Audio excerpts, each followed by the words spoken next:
بچے کاٹ کے نیاز کھلاتے ہیں. کوئی خاص مواد کے 5 بچے تو گم ہوئے ہوتے, کوئی FIR تو کٹی ہوتی کہ شیوں نے آج جلسہ کیا, نیاز پکائیے, بچے کاٹ دیے, ایک بچہ تو گم ہوتا. کوئی پرانی باتیں نہیں, کوئی ایسی بات نہیں ہے. مقدس جب ہم نیاز بناتے ہیں نا, ہماری تو بزرگوں کو مجھے یاد ہے کہ 22,000 کی ٹکیوں کے لیے نیاز بننے کے لیے چولہے کے لیے گیس نہیں تھا. میرا بچپن مجھے یاد ہے بعض جگہوں پر گیس نہیں تھا, لکڑیاں بھی دھوئی جاتی تھی.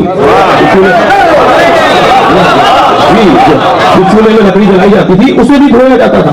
اب آج کے بچے کہہ رہے کہ لکڑی گیلی کر کے دھو دے گی, وہ دھوئے میں دھوئی دیکھتی تھی, وہ حقیقت کو دیکھتی. ہر سال چونا ہوتا تھا گھروں میں, لکھائی پتائی ہوتی تھی گھروں کے اندر, کہ نیاز کے دن آ رہے ہیں اور نظر کے دن آ رہے ہیں اور مولا کے دن آ رہے ہیں. یہ عقیدت کا معاملہ ہے. اس میں یہ والی بات ہے کہ جب نیاز میں ایسا ہوتا ہے کچھ ایسا نہیں ہوتا. خدا کے لیے ان باتوں کو, میں گزر رہا تھا ایک ملک سے دوسرے ٹرانزٹ, میری فلائٹ تھی تو بحرین ایئرپورٹ پر بیٹھا ہوا تھا, 8 گھنٹے بیٹھے تھا, بیٹھنے کی باتیں تو کرنی تھی. کچھ لوگ جو ہے وہاں کے بیٹھے ہمارے ساتھ, ساری فیملی ڈاکٹر, ابا بیٹا بہو بیٹیاں سب ڈاکٹر, بیٹا سب ڈاکٹر, 8-9 لوگ. اس سے پہلے آپ کہاں سے آ رہے ہیں, تہران سے آ رہے ہیں, کہیں وہاں تو سارے کافر رہتے ہیں. وہاں سے پڑھے لکھے لوگ ہیں, آپ ڈاکٹر ہیں, یہ زمانہ بدل گیا, آپ کو کوئی بات کسی کی چھپی بھی نہیں ہے. کسی کا بھی دروازہ بجائیے, کسی شیعہ کا دروازہ بجائیے, وہ بھی بچہ دروازے پر سے کہا گھر میں رکھا ہوا قرآن والا. اگر آپ کہتے ہیں کہ شیعہ فلاں عالم محدث نوری نے اپنی کتاب کے اندر ایسا کچھ لکھا ہے, تو اگر ایک عالم نے یہاں لکھا ہے تو 3 عالموں نے وہاں لکھا ہے. تو یہ والی باتیں کتابوں کے اندر تو بہت سارے مسائل ہیں, بہت ساری الجھن ہے. میں نے ابھی پچھلے دنوں ڈاکٹر طاہر قادری صاحب کو جواب دیا, اس کے جواب پر ایک جواب آیا ہے, اور وہ جواب بھی کیا جواب ہے, سبحان اللہ. وہ فرمانے لگے کہ جی شہنشاہ لکھنوی نے جو 40 کتابیں دکھائی ہیں تو یہ فلاں تو شیعہ تھا, یہ فلاں عالم تو شیعہ تھا. تو میں نے کہا جی ان سے کہہ دو کہ مجھے جواب پہ مجبور نہ کریں, ورنہ امام اعظم ابو حنیفہ بھی شیعہ تھا,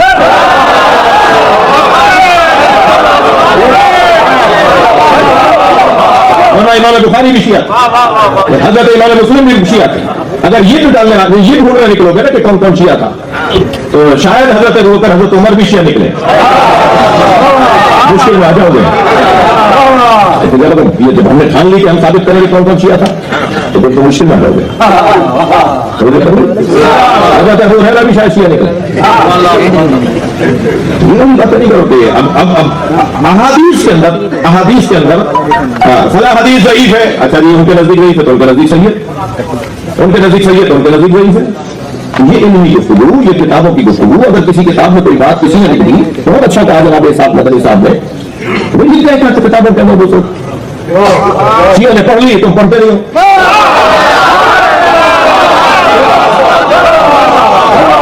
یہ بحث و جواب پہ جو جواب آیا ہے وہ تو بہت ہی مددگار جواب ہے. میرے لیے تو مدد جواب نہیں مدد کرتی. تو بات یہ ہے کہ مولا علی علیہ السلام کے ناموں میں سے ایک نام عبداللہ, اللہ کی رسی. قرآن اور علی کو ملائیں گے تو اللہ کی رسی بنے گی, اور اس رسی پہ جھگڑا نہیں کرنا. اور ایک اور نام قرآن مجید میں مولا علی. اچھا دیکھیں, رسی کا کام ہے یہاں سے وہاں پہنچانا, یا یہاں والوں کو وہاں جوڑنا, یا وہاں کا یہاں سے تعلق.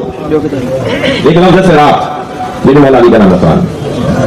اہدنا الصراط المستقیم, ہمیں صراط مستقیم پر قائم رکھ, ہمیں محبت علی پر قائم رکھ.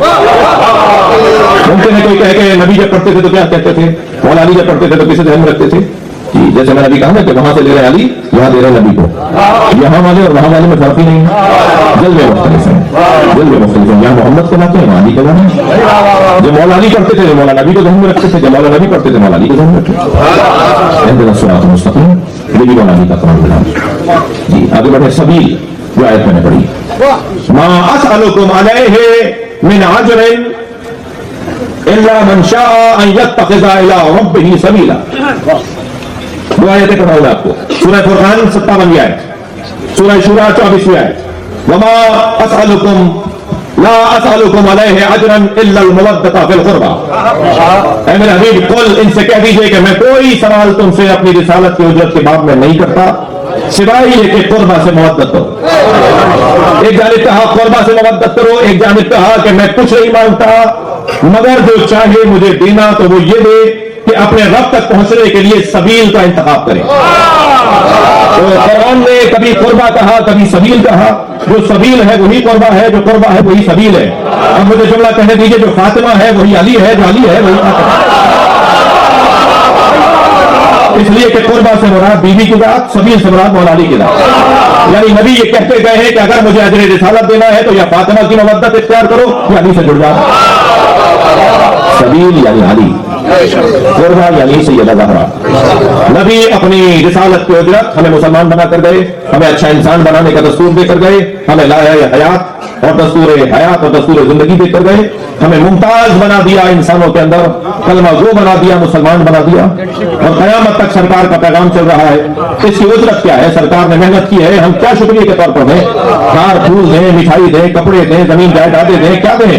ہم کیا دے سکتے ہیں؟ ہم سے زیادہ دینے والے جب پہنچے تو آپ نے فرمایا ایک ہاتھ پہ چاند رکھ دو, دوسرے ہاتھ پہ سورج رکھ دو, اس سے زیادہ اور کیا دو گے؟ تو ہم بھی اگر یہ چیزیں دینے جائیں گے تو چاند اور سورج سے تو پہلے ہی نبی نے ہاتھ اٹھا دیا, تو اس سے زیادہ کیا دو گے؟ تو یا رسول اللہ, ہم آپ کو کیا خدمت کریں آپ کی؟ تو میں کوئی نہیں, میری فاطمہ سے محبت کریں. میری رسالت کا حاصل یہ ہے کہ میری فاطمہ سے محبت کرو اور میرے علی سے پیار کرو.